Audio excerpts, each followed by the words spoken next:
Hello बच्चों, मैं हूं महेश मौर्य और आपके प्यारा सा चैनल है महेश मौर्य क्लासेस। मैंने आपको अब तक क्लास 12th के मैथ के अवकल समीकरण में दो वीडियो प्रोवाइड कर रखे हैं, जिसमें एक में कोटि और घात बताना है और दूसरे में जो है हमें अवकल समीकरण का हल करना होता है कि उसका हल है ये प्रूफ करना होता है। फिर अब जो अगला टॉपिक इसमें आता है कि आप अवकल समीकरण किस प्रकार से बनाएंगे। आपको अवकल समीकरण बना हुआ इसमें नहीं देगा, इस बार आपको खुद बनाना होगा कि अवकल समीकरण हम किसी समीकरण को किस प्रकार कन्वर्ट कर सकते हैं, किस प्रकार हम बना सकते हैं। ठीक, तो इस पर कुछ क्वेश्चन करवा देते हैं हम आपको। जैसे देखिएगा पहला क्वेश्चन क्या है। सबसे पहला क्वेश्चन है, जैसे मान लेते हैं दे देगा हमें y बराबर में ए ई के घात x प्लस बी ई के घात माइनस एक्स। ठीक, ये क्वेश्चन दिया हुआ है हमें कि y बराबर में ए ई के घात x प्लस बी ई के घात माइनस एक्स, ये क्वेश्चन हमें दे रखा है। ठीक, अब कह रहा है कि इसका अवकल समीकरण निकालिए। इसका अवकल समीकरण आपको बनाकर दिखाना है, खुद बनाना है। तो सबसे पहले इसमें करना क्या होता है, आपको ये जानना होगा कि इसमें कितने अचर दे रखे हैं। स्वेच्छ अचर कहते हैं, आर्बिट्रेरी कांस्टेंट होते हैं, वो कितने दिए गए हैं। तो आपको ये कभी कभी लिखा भी रहता है और कोई कोई आपको खुद समझना होता है। जो ये ए है और ये वाला टर्म बी है, दो जो टर्म दे रखे हैं, यही हमारे आर्बिट्रेरी कांस्टेंट होते हैं, स्वेच्छ अचर होते हैं। तो हमें ये जानना होता है कि जितने स्वेच्छ अचर होंगे आपको उतनी ही बार अवकलन करना पड़ता है। ठीक, तो चूंकि इसमें दो स्वेच्छ अचर हैं तो इस क्वेश्चन को हम दो बार सोल्यूशन करेंगे, दो बार अवकलन करेंगे और बस जो आएगा उसी को हम आंसर कहेंगे। ठीक, मतलब इन दोनों को हटाना होता है। तो करेंगे क्या, मान लेते हैं कि चूंकि दो बार हैं तो जो एक पहली बात तो है कि जो समीकरण दिया हुआ हो उससे ही हम अपने से एक समीकरण नंबर 1 मान लेते हैं। ठीक, दूसरा पॉइंट क्या कहते हैं कि आपको इनका अवकलन करना होता है। दो अचर हैं तो दो बार अवकलन करेंगे। अब कैसे करेंगे, तो मान लीजिए अगर इस टर्म का मैं अवकलन करता हूँ, मान x के सापेक्ष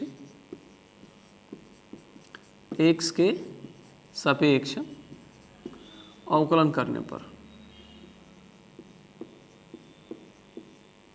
x के सापेक्ष अवकलन करने पर, तो इसका अवकलन करेंगे तो d बटा डी एक्स वाई, डी बटा डी एक्स ए ई के घात x, डी बटा डी एक्स बी ई के घात माइनस एक्स। ठीक, ये होगा हमारा।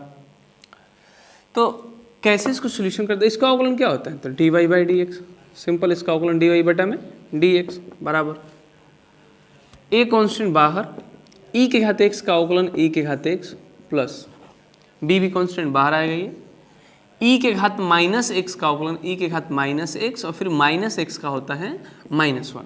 ठीक, ये पहली बार अवकलन पे हुआ है। तो ये बना d Y by D x बराबर ए ई के घात x plus minus minus B e के घात एक्स। इसको अपने से मानेंगे समीकरण नंबर 2। ठीक, तो हमने अभी इसको केवल कितनी बार अवकलन किया है, एक बार किया है। क्योंकि दो अचर है तो आपको दो बार करना है, लेकिन हमने किया अभी एक बार। एक बार और करेंगे इसका अवकलन, तो लिखेंगे x के सापेक्ष पुनः अवकलन करने पर, दोबारा अवकलन करना है, पुनः अवकलन करने पर। ठीक, तो इसका जब दोबारा अवकलन करते हैं हम तो ये देता है हमें d2y बटा डी एक्स स्क्वायर। इसका दोबारा अवकलन करेंगे तो ये बनता है d2y बटा डी एक्स स्क्वायर। अब इसका अवकलन करना है, सेम a कॉन्स्टेंट बाहर, e के घात x का अवकलन तो e के घात x, ठीक, माइनस b e के घात माइनस एक्स का e के घात माइनस एक्स और माइनस एक्स का -1। ठीक, ये बना। फिर हमने देखा कि वो दोनों टर्म माइनस के हैं, तो जब दोनों टर्म माइनस के हैं तो माइनस माइनस क्या हो जाएगा, प्लस। तो d2y बटा डी एक्स स्क्वायर बराबर ए ई के घात x minus minus plus B e के घात माइनस एक्स, ये होगा। ठीक, तो ए ई के घात x प्लस बी ई के घात माइनस एक्स को हम देखें तो हमारा क्वेश्चन ही है जिसकी वैल्यू क्या है, y है। तो हम इस टर्म के जगह पर y रख सकते हैं, यानी कि d2y बटा डी एक्स स्क्वायर बराबर y, ये बना। और y को इस साइड कर दें तो d2y बटा D x square minus y बराबर 0। ये जो है इसमें a और b कहीं नहीं है, a और b है ही नहीं इसमें। और जब a और b इसमें नहीं है तो हम कहते हैं कि ये जो टर्म आया है यही हमारा अवकल समीकरण है।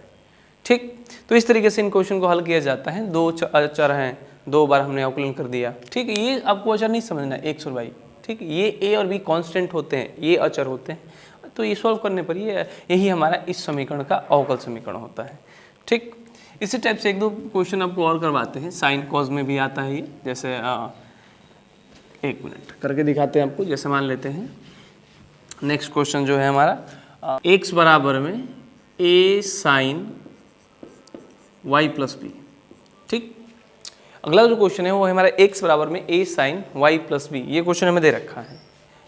तो हम क्या कहेंगे इसमें कि हमारे पास इसमें जो इस बार अचर दिया गया है वो दो अचर हैं, a और b हैं, ये दोनों के दोनों ही स्वेच्छ अचर हैं। ठीक, ये दोनों के दोनों ही कैसे अचर हैं? स्वेच्छ अचर। अब मैंने अभी आपको अगले क्वेश्चन में कहा था पिछले में कि अगर दो अचर होंगे तो आपको 2 बार अवकलन करना है, 3 होंगे तो 3 बार करना है। अच्छा, तो इसमें भी 2 अचर दिए गए हैं, यानी कि इसको भी हमें 2 बार ही अवकलन करना है। हम कैसे करेंगे 2 बार अवकलन? अच्छा, अगर x के सापेक्ष अवकलन करें,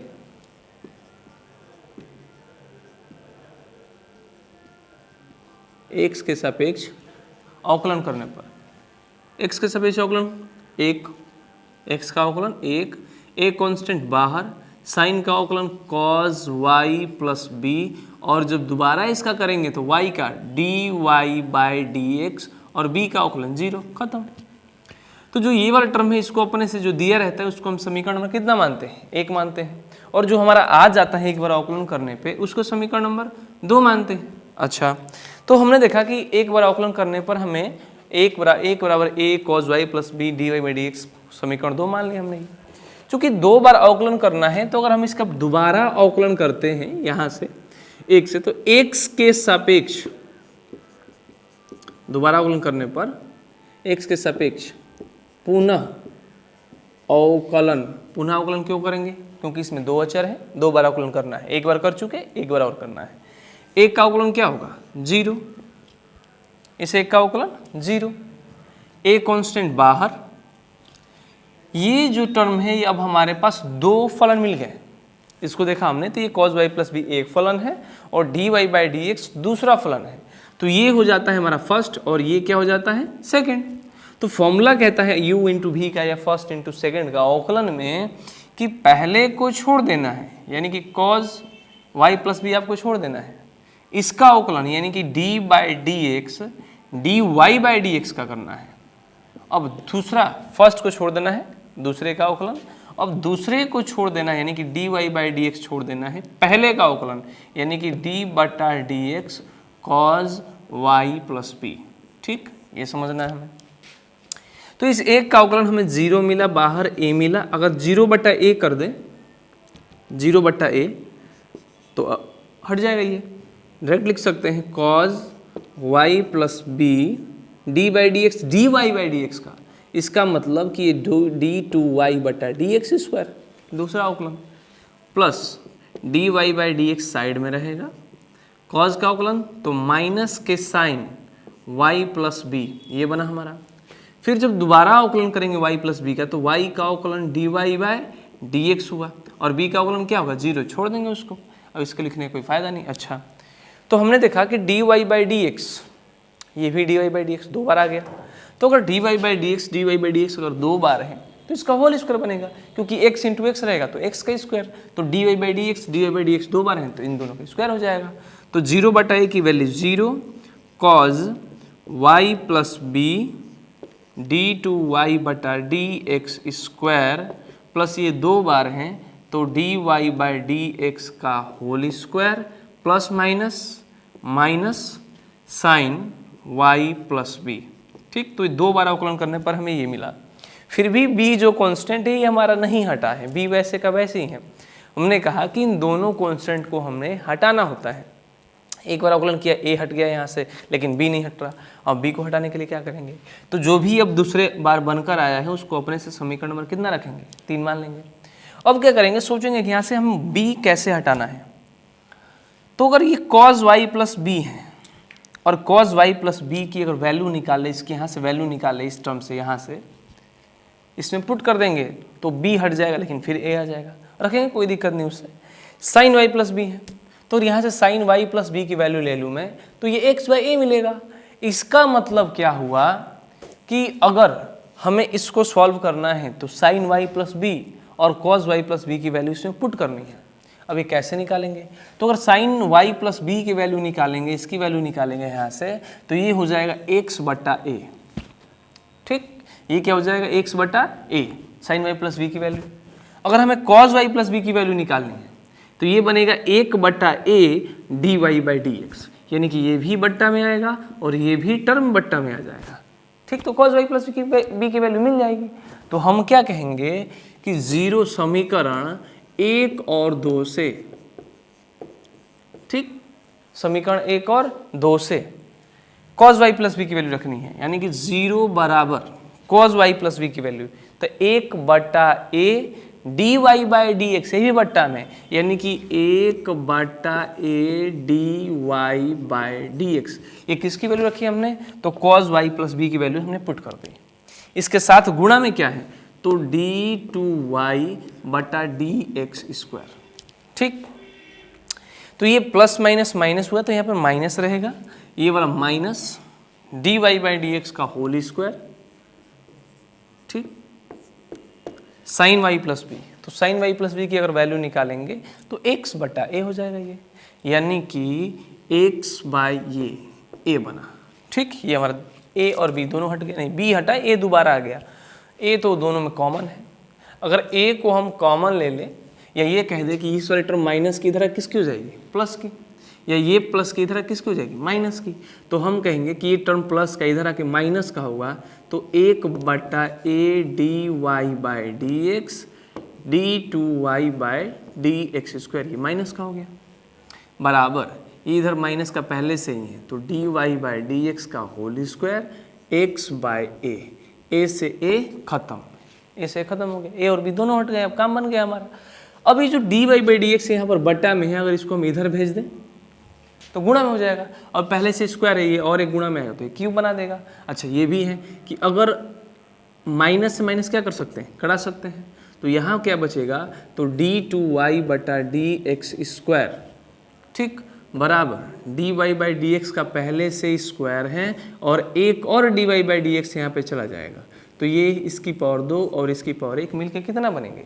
3 बनेंगे। यानी कि हम कह सकते हैं यहाँ से कि d2y बटा डी एक्स स्क्वायर, ठीक, 2 और 1 कितना हो जाएगा? बेस से पावर 8, यानी कि dy बाई डी एक्स का क्यूब, ये बना हमारा। अब ये इधर प्लस का, इधर किसका हो जाएगा? माइनस का। ये भी हमारा अवकल समीकरण है, इसको हम अवकल समीकरण कह सकते हैं। तो इसका सोल्यूशन जो है ये रहा हमारा। ठीक, और 1-2 क्वेश्चन इस पर ट्राई करते हैं इसी तरीके से।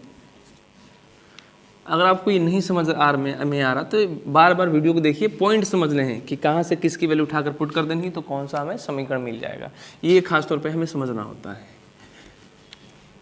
चलिए एक और क्वेश्चन लेते हैं, इस बार छोटा सा ही क्वेश्चन लेंगे। जैसे मान लेते हैं y बराबर, माना है कि y बराबर ax square plus B X plus C, ax square plus B X plus C, ये हमारा समीकरण दे दिया गया। कहा है कि अवकल समीकरण बताइए। अच्छा, तो हमने कहा a, b और c ये तीनों के तीनों ही स्वेच्छ अचर हैं। तीनों के तीनों कैसे हैं? स्वेच्छ अचर। तो a, b, c अगर स्वेच्छ अचर हैं, 3 हैं, तो कितनी बार अवकलन? 3 बार अवकलन। वो हमसे कहेगा कि इतने स्वेच्छ अचर हैं, नहीं तो आपको खुद समझना होगा।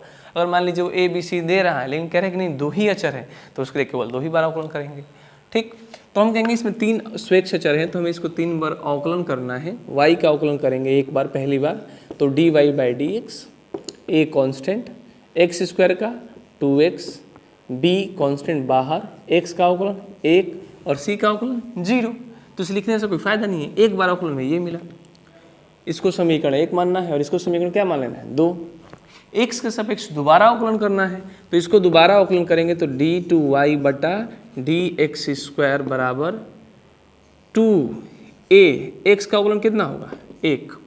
b तो अब कॉन्स्टेंट हो चुका है, b का अवकलन क्या होगा? 0। तो ये हमें मिला d2y बटा डी एक्स स्क्वायर बराबर 2a। ये समीकरण नंबर हमने 3 मान लिया। चूंकि 3 कांस्टेंट हैं तो 3 बार अवकलन करना है। अगर एक बार अवकलन और करते हैं तो ये मिलेगा d2y बटा डी एक्स स्क्वायर बराबर 0। 3 बार अवकलन करना है तो ये 3 आ जाएगा। ठीक, ये 3 बार अवकलन पे ये टर्म बना हमारा। यानी कि ना इसमें अब a है, ना इसमें b है, ना इसमें c है, तो यही जो है हमारा अवकल समीकरण कहला जाता है। ठीक, एक दो क्वेश्चन और ट्राई करते हैं इसी प्रकार से। बस ये समझना है जितने कांस्टेंट हैं उतनी ही बार आपको अवकलन करना है। एक दो क्वेश्चन थोड़ा सा टफ टाइप के लेते हैं, थोड़ा सा आगे बढ़ते हैं इसमें। जैसे मान लीजिए क्वेश्चन दे दिया कि y बराबर a e के घात 2x, a के घात 2x प्लस b e के घात माइनस 3x। ये थोड़ा सा अलग है, कांस्टेंट दो हैं इसमें, एक a है और दूसरा b है, लेकिन इस बार इसने ये पावर चेंज कर दी। ठीक है, पावर को इसने क्या किया है, बदल दिया है। तो इसमें हमें आगे अपने से सोचना है कि हम क्या करेंगे कि हमें एक समीकरण मिल जाएगा। तो चूंकि ये तो पहली बात ये जानना है कि अगर इसमें दो स्वेच्छ अचर हैं तो हमें 2 बार ही अवकलन करना है। ठीक, चलिए 2 बार अवकलन करते हैं। तो y का अवकलन अगर पहली बार करेंगे, जो दिया है पहले उसी को समीकरण नंबर 1 मानेंगे। अगर x के सापेक्ष अवकलन करते हैं हम y का, तो ये बनेगा dy/dx। ठीक, आपको लिखना है कि x के सापेक्ष अवकलन करने पर। ठीक, अच्छा, a e के घात 2x का अवकलन क्या होगा, तो a कांस्टेंट बाहर, e के घात 2x का e के घात 2x और 2x का 2। ठीक, प्लस b e के घात माइनस 3x का e के घात माइनस 3x और माइनस 3x का माइनस के 3। ये बना हमारा। तो dy/dx बराबर 2a e के घात 2x plus minus minus 3e के घात माइनस 3x। ये समीकरण नंबर कितना मानेंगे, 2 मानेंगे। ठीक, ये समीकरण नंबर कितना हुआ हमारा, 2 हुआ। अब dy/dx, अच्छा छोड़ेंगे, अब ये 2 बार और 1 बार अवकलन करने पर हमें ये समीकरण मिला। चूंकि 2 अचर हैं तो हमें 2 बार अवकलन करना है। एक बार कर चुके, x के सापेक्ष पुनः अवकलन करेंगे, x के सापेक्ष पुनः अवकलन करने पर तो इसका दोबारा अवकलन करेंगे तो ये देगा d2y बटा dx², d2y बटा dx²। ये बना बराबर 2 एक कांस्टेंट साइड में रहेगा, e के घात 2x का e के घात 2x और फिर 2x का 2, बीच में माइनस है, माइनस 3 कांस्टेंट साइड रहेगा। सॉरी, यहाँ b छूट चुका है, b छूट गया है हमसे। अच्छा 3b, चलिए ठीक है। अच्छा, तो माइनस के 3b, e के घात माइनस 3x का e के घात माइनस 3x और माइनस 3x का माइनस 3 दोबारा। ठीक, तो ये बना d2y बटा dx², 2 दूनी 4a e के घात 2x minus minus plus 3 3 9 b e के घात माइनस 3x। ये बना समीकरण नंबर हमारा 3। ठीक, तो हमें इस समीकरण में यही समझना है कि अगर 2 कांस्टेंट दिया है तो आपको 2 बार ही अवकलन करना है। तो 2 बार हमने अवकलन कर दिया और हमें कोई समीकरण मिला नहीं, ना a हटा ना b हटा। तो जैसा हमने पिछले क्वेश्चन में किया है कि a और b को हटाना है, तो अपने समझना है किसमें क्या जोड़ दें, किसमें क्या घटा दें, तो हमारा समीकरण बन जाए, किसकी वैल्यू किसमें पुट कर दें। तो हम इसमें क्या करेंगे, जैसे हम देखेंगे कि अगर ये समीकरण 3 और ये समीकरण 2 को अपने समझना है, ये 2 और 4 कितने हो जाएंगे, 6, यानी कि इसे जोड़ने पर 6 हो रहा है। और इसे भी अगर जोड़ देते हैं तो 9 में से 3 जाएंगे, ये भी 6, यानी कि इन दोनों टर्म को जोड़ने पर हमें 6 ही मिलेगा। और 6 कांस्टेंट लेंगे तो केवल ये बच जाएंगे। ठीक, अगर 6 कांस्टेंट ले लेंगे तो केवल ये बचेंगे। जैसे करते हैं, देखते हैं, बताते हैं आपको। समीकरण 2 और समीकरण 3 को क्या कर देना है, जोड़ देना है। ठीक, जोड़ने पर समीकरण 2 को और 3 को जोड़ देना है। तो जोड़ेंगे तो ये दोनों भी जुड़ेंगे, तो ये आपको डायरेक्ट इसमें नहीं जोड़ना है। तो ये तो 1 बार अवकलन, ये 2 बार अवकलन। जोड़ने का मतलब ये है कि dy/dx प्लस d2y बटा dx², ये हमने जोड़ दिया। ठीक, इनको भी जोड़ना है तो 4 और 2, क्योंकि प्लस है दोनों, 4 और 2 कितने, 6, यानी कि 6a के घात 2x। ठीक, ये प्लस ये माइनस, यानी कि 9 में से 3 गए 6, यानी कि 6b e के घात माइनस 3x। ये बना हमारा। अगर अब ठीक से देखा जाए, 2 वाले को चूंकि पहले लिखेंगे तो dy/dx, अगर ठीक से देखें इसमें हम, तो हमारा इसमें 6 कॉमन मिल रहा है। अब अगर 6 कॉमन ले लें तो ये बनेगा e के घात 2x प्लस b e के घात माइनस 3x। ये बना हमारा। तो जो वो टर्म है a e के घात 2x प्लस b e के घात माइनस 3x, ये हमारा y है, समीकरण 1 से। तो इस टर्म की जगह जब हम y लिखेंगे यानी कि d2y बटा dx square plus dy by dx बराबर 6y, ये बना हमारा। ठीक, अगर इसमें कहीं a b खत्म, a b है ही नहीं, यानी कि यही हमारा अवकल समीकरण है। और थोड़ा सा इसको और सही से लिखेंगे तो ये बनेगा d square y d x square plus d Y by D x minus के 6y बराबर 0। तो ये रहा हमारा जो अवकल समीकरण। ठीक, नहीं समझ में आया तो ये हमारा अभीष्ट अवकल समीकरण है जो हमें निकालना था। तो ये थे अवकल समीकरण को बनाना कि हम किस टाइप से क्वेश्चन को अवकल समीकरण के रूप में बदल सकते हैं। याद रखना है जो भी क्वेश्चन है ये सभी के सभी इंपॉर्टेंट क्वेश्चन है, जो भी मैं आपको करवा रहा हूँ सारे ही इंपॉर्टेंट क्वेश्चन है।